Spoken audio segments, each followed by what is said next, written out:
दोस्तों अगर आप जेईई मेन 2026 की तैयारी कर रहे हो और आपका टारगेट है एनआईटी भोपाल तो ये वीडियो आपके लिए बहुत ज़रूरी है क्योंकि आज हम बात करेंगे एनआईटी भोपाल 2026 के एक्सपेक्टेड कटअप की ब्रांच वाइज रैंक के अकॉर्डिंग, ताकि काउंसलिंग से पहले आपको क्लियर आइडिया मिल सके। इंटरनेट पर बहुत सारे नंबर्स मिल जाते हैं दोस्तों, लेकिन इस वीडियो में आपको मिलेगा प्रीवियस ईयर्स के ट्रेंड पर बेस्ड प्रैक्टिकल एनालिसिस। तो वीडियो को एंड तक जरूर देखना। तो दोस्तों अगर हम सबसे पहले यहाँ पे बात करें कि 2025 में है ना कितने स्टूडेंट जो है वो जेईई मेंस के एग्जाम में अपेयर हुए थे, तो लगभग 14.75 लाख जो बच्चे जो है दोस्तों वो 2025 में अपेयर हुए थे जेईई मेंस में। लेकिन अगर हम लोग यहाँ पे 2026 की बात करें तो लगभग 15.5 से 16 लाख के आसपास जो है वो अपेयर होने की संभावना है। ये जो दोस्तों आपका एक्सपेक्टेड डाटा है, ठीक है। तो यहाँ पे मैं ये बताने का रीज़न क्या है दोस्तों, तो ईयर बाय ईयर जो नंबर ऑफ कैंडिडेट हैं वो कंटिन्यू इंक्रीज हो रहे हैं। तो उसके बेसिस पे जो आपका क्लोजिंग और ओपनिंग होता है हर एनआईटीज में, वहाँ कहीं ना कहीं आपको वेरिएशन होता हुआ दिखाई देता है। कभी क्या होता है कि कम रैंक पर ही ओपनिंग हो जाता है ना, और किसी ईयर जो है ज़्यादा रैंक पर जो है आपको ओपनिंग होता हुआ दिखाई देता है, ठीक है। तो दोस्तों चलिए हम लोग बात करते हैं डाटा पर। तो यहाँ पे आप देख सकते हैं दोस्तों एकेडमिक प्रोग्राम है ना, इधर कोटा है, seat type, gender, opening rank और क्लोजिंग रैंक, ठीक। ये जो डाटा आप देख रहे हो दोस्तों ये 2024 का है, और यहाँ के बाद जो आप डाटा देखोगे ये 2025 का है।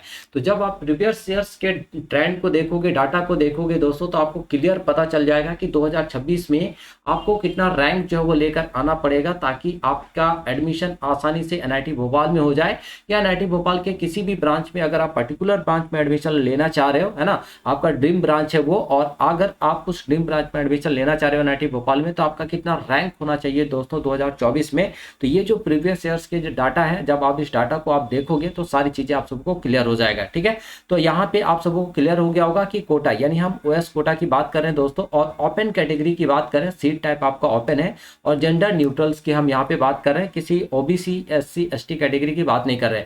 लेकिन जब आप जनरल कैटेगरी के डाटा को देखोगे तो ओबीसी एससी एसटी वालों को भी यहाँ पे क्लियर हो जाएगा, है ना। अदरवाइज आपको पर्टिकुलर ओबीसी एससी एसटी से रिलेटेड अगर आपको डाटा चाहिए तो आप हमारे कमेंट बॉक्स में कमेंट कर सकते हैं, ठीक।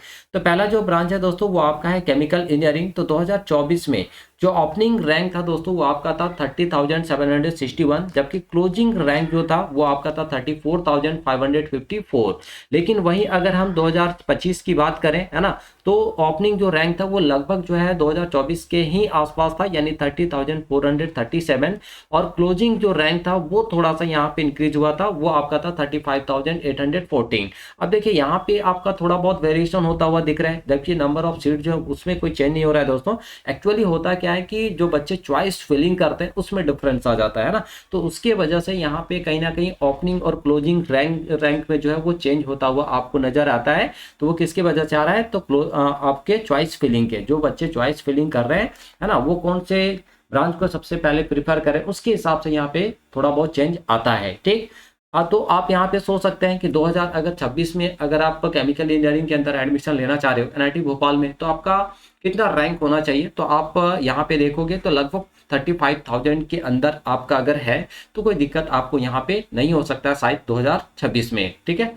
चलिए नेक्स्ट बात करते हैं सिविल इंजीनियरिंग। तो ओपनिंग जो रैंक था दोस्तों वो आपका था 24,066 रैंक, जबकि क्लोजिंग जो रैंक था वो था आपका 39,973, ठीक है। जबकि अगर हम लोग 2025 में वही बात करें तो देखिए यहाँ पे ओपनिंग रैंक कितना था 35,550, है ना, बहुत ज्यादा वेरिएशन दिख गया यहाँ पे।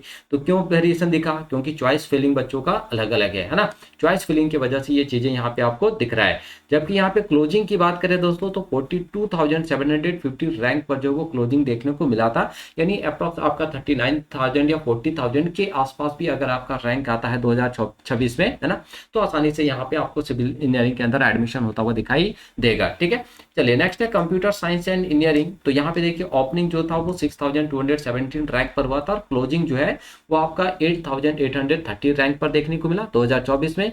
जबकि वहीं अगर हम लोग 2025 की ओपनिंग की बात करें तो 5,942, यानी अराउंड 6,000 के आसपास ही ओपनिंग जो है देखने को मिला, है ना। लेकिन क्लोजिंग जो है वो आपका कहीं ना कहीं 9249 रैंक पर जो है वो देखने को मिला था 2025 में। यानी जिनका लास्ट रैंक 9249 था, उनका लास्ट एडमिशन जो है कंप्यूटर साइंस एंड इंजीनियरिंग के अंदर हुआ था। ठीक है, चलिए नेक्स्ट इलेक्ट्रिकल इंजीनियरिंग की बात करते हैं, है ना। तो यहाँ पे आप सीएससी के लिए अगर आप सोच रहे हैं कि नहीं हमारा एडमिशन एनआईटी भोपाल में सीएससी के अंदर हो जाए, तो आपका रैंक कितना होना चाहिए, तो 6000 से 8000 9000 के बीच में ही आपका रैंक जो है वो होना चाहिए। अगर इसी के अंदर आपका रैंक आ जाता है तो आसानी से आपका एडमिशन सीएससी में हो जाएगा। ठीक है, अब इलेक्ट्रिकल इंजीनियरिंग की बात करते हैं दोस्तों, तो 15,886 रैंक पर ओपनिंग हुआ था 2024 में। वही क्लोजिंग जो था वो आपका 20,334 रैंक पर हुआ, है ना। लेकिन वही अगर हम 2025 की बात करते हैं तो ओपनिंग जो था वो 16,513 रैंक पर, यानी 15-16 हज़ार के आसपास ही स्टार्ट हुआ।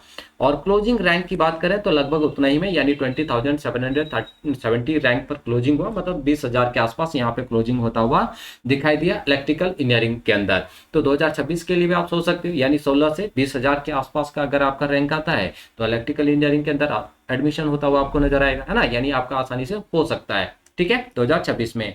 नेक्स्ट है इलेक्ट्रॉनिक्स एंड कम्युनिकेशन इंजीनियरिंग। तो ओपनिंग यहाँ पे 11,457 रैंक पर, जबकि क्लोजिंग आपका हुआ था 14,955 रैंक पर। तो वही अगर आप ओपनिंग देखोगे 2025 में तो 10,618, यानी 11,000 के आसपास ही देखने को मिला। और क्लोजिंग जो है वो थोड़ा यहाँ पे 14,205, यानी 14,000 के आसपास, मतलब 11,000 से लेके आपको 14,500 के अंदर आपको रहना है ना, 2026 में electronics and communication engineering branch में एडमिशन के लिए। ठीक है, material science and metrological engineering, तो यहाँ पे आप ओपनिंग देख सकते हो 35,097 और क्लोजिंग 2024 में हुआ था 44,668 रैंक पर। जबकि ओपनिंग अगर हम 2025 की बात करें तो 39,219 रैंक पर, जबकि क्लोजिंग जो है दोस्तों वो लगभग उतना ही रैंक पर हुआ, यानी 45,803 रैंक के आसपास देखने को मिला। मीन्स आपको 45,000 के अंदर आपको यहाँ पे रहना है material science and metrological engineering के लिए। ठीक है, नेक्स्ट है मैथमेटिक्स एंड डाटा साइंस। तो स्टार्टिंग यहाँ यानी ओपनिंग जो रैंक था 2024 में वो आपका दोस्तों 12,973 और क्लोजिंग जो था वो 14,740 रैंक पर। जबकि अगर हम लोग 25 की बात करें तो ओपनिंग हुआ 13,167 यानी 67 रैंक पर, यानी आसपास 13,000 का ही, है ना। और क्लोजिंग जो भी था वो भी आपका जो है 14,900 यानी 15,000 के अंदर ही जो वो देखने को मिला। तो 13 से आपका 15,000 के बीच में अगर यहाँ पे 2026 में आता है तो कहीं ना कहीं आपका admission mathematics and data science के अंदर हो सकता है। ठीक है, नेक्स्ट है मैकेनिकल इंजीनियरिंग। तो ओपनिंग देखिए 22,699 एंड क्लोजिंग कितना हुआ 29,993। जबकि यहाँ पे अगर आप 2025 में देखें तो 18,342 पे ही ओपनिंग हो गया और लगभग 29,613 रैंक पर जो क्लोजिंग हुआ था 2025 में, है ना। तो 2026 में भी लगभग आपको 29,000 के आसपास, 29,000 के अंदर रहना है ना। 30,000 के आसपास भी अगर आपका यहाँ पे आता हुआ दिखाई देगा तो वो आपका एडमिशन होता हुआ मैकेनिकल इंजीनियरिंग के अंदर दिखाई दे सकता है। लेकिन यहाँ पे थोड़ा बहुत वेरिएशन आपको दिखेगा, किसकी वजह से, तो चॉइस फिलिंग की वजह से, है ना। तो हम लोग बात करते हैं BTech and MTech in engineering and computational mechanics, है ना। तो यहाँ पे अगर आप देखोगे, है ना, तो ये आपका जेंडर न्यूट्रल। तो यहाँ पे जो ओपनिंग हुआ था वो 19,109 रैंक पर और क्लोजिंग जो देखने को मिला वो 22,839 रैंक पर। ये जो आप डाटा देख रहे हैं ये 2025 का है। ठीक है, उसके बाद engineering energy and electrical vehicle engineering के अंदर जो ओपनिंग हुआ वो 17,464 रैंक पर और क्लोजिंग जो हुआ था दोस्तों वो आपका 25,973 रैंक पर हुआ था, है ना। एक्चुअली कभी कभी क्या होता है, कुछ एनआईटीज में नए नए ब्रांचेज जो ऐड होते रहते हैं, है ना। तो इस वजह से यहाँ पे ये सिर्फ 2024 का ही डाटा आपको देखने को मिलेगा, क्योंकि ये 2 ब्रांचेस ऐड हुए हैं, है ना। इससे पहले जो भी था आपका 2024 और 25 दोनों में सिमिलर जो है ना, ये आपका यहाँ पे वो पूरा टेबल है।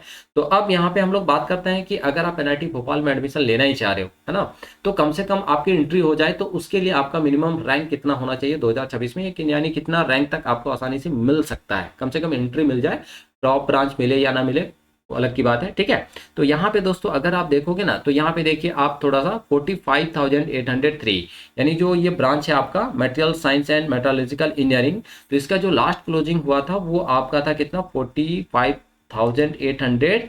ठीक है, और यहाँ पे 2024 में भी अगर आप देखोगे तो 44,668 के आसपास हुआ था। तो सबसे हाईएस्ट अगर यहाँ पे आप देखेंगे तो यही रैंक है, यानी लास्ट अगर आपको कम से कम एंट्री हो जाए आपका एनआईटी भोपाल में तो उसके लिए कम से कम दोस्तों 2026 में आपको कितना रैंक लेकर आना पड़ेगा, तो 45,000 के यानी दोस्तों आपको 45,000 के क्या है अंदर ही रहना है ना। तो अगर आप 45,000 के अंदर ही रहते हैं तो आसानी से आपका एडमिशन जो है एनआईटी भोपाल में जो है वो देखने को मिलेगा। ठीक, तो ये टारगेट आपको यहाँ पे लेके चलना है कि 2026 में आपका रैंक जो है वो कम से कम 45,000 के अंदर आ जाए। ठीक है, तो आई होप दोस्तों आप सबों को डाटा देखने के बाद सारी चीज़ें क्लियर हो गया होगा। अब इससे फायदा क्या होगा कि जब आप काउंसलिंग के लिए जाओगे है ना, और 2026 में जो भी आपका रैंक आएगा उसके बेसिस पे आप अच्छे तरीके से यहाँ पे प्रीवियस ईयर्स के ट्रेंड्स को देखते हुए आप डिसाइड कर पाओगे कि एक्चुअली आपका एडमिशन किस ब्रांच के अंदर हो सकता है और किस एनआईटी में हो सकता है ना। क्योंकि हम प्रॉपर तरीके से यहाँ पे अलग अलग एनआईटीज को लेकर वीडियोस बनाते रहते हैं ना। तो आप इस चैनल को सब्सक्राइब कर लीजिए और बेल नोटिफिकेशन को ऑन भी कर लीजिए ना, ताकि जो भी नया वीडियो आए वो आप तक पहुंच पाए और जब आपका काउंसलिंग हो उस समय आप प्रॉपर तरीके से सही तरीके से काउंसलिंग आप अपना करा पाएं। ठीक है दोस्तों, तो दोस्तों एक बात हमेशा याद रखना, कटअप सिर्फ एक रेफरेंस होता है, फाइनल एडमिशन डिपेंड करता है आपकी रैंक, कैटेगरी और ब्रांच चॉइस पर। तो अगर अभी आपका स्कोर परफेक्ट नहीं है तो पैनिक करने की जरूरत नहीं है। स्मार्ट काउंसलिंग और सही इंफॉर्मेशन बहुत फर्क डालती है दोस्तों, है ना। तो कंपैरिजन यहाँ पे आपको छोड़ना है, कंफ्यूजन आपको यहाँ पे छोड़ना है और फोकस रखना है सिर्फ एक चीज पर कि right decision at the right time, है ना। क्योंकि आप सही टाइम पे सही डिसीजन नहीं ले पाते हो तो फिर आपको काफी समस्याएं हो सकती हैं। तो अगर ये वीडियो हेल्पफुल लगी हो तो इसे अपने दोस्तों के साथ शेयर करो जो एनआईटी भोपाल को लेकर कंफ्यूज है ना। और अगर आप सबको वीडियो अच्छा लगा हो तो इस वीडियो को एक लाइक जरूर करना, प्यारा सा कमेंट जरूर करना। ठीक है दोस्तों, तो मिलते हैं नेक्स्ट वीडियो में इसी तरह के इन्फॉर्मेटिव वीडियोस के साथ। तो इसके लिए सबसे पहले आपको करना क्या है, तो इस चैनल के लिंक पर जाना है, यानी चैनल को सब्सक्राइब करना और सब्सक्राइब करके बेल नोटिफिकेशन ऑन जरूर कर लेना है। ठीक।